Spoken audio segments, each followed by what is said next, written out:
కాదో దేశమంటే మనుషులో, దేశమంటే మట్టి కాదో దేశమంటే మనుషులో అన్నాడు మన మహాకవి.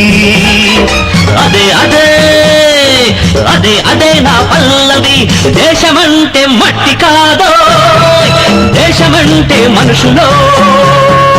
నువ్వు తినే కూడు, నువ్వు కట్టే బట్ట, నువ్వుండే మేడ తేరగ వచ్చాయనుకున్నావా? దుక్కి దున్ని నేతనేసి ఇటుక మోసి నెత్తురునే చెమటగా బింగిన రెక్కలనే ముక్కలు చేసిన పక్క రైతులు, బడుగు కూలీలు, కష్టజీవులు, వాళ్ళ బిచ్చమే నీ మెతుకు, వాళ్ళ పుణ్యమే నీ బతుకు. దేశమంటే మట్టికా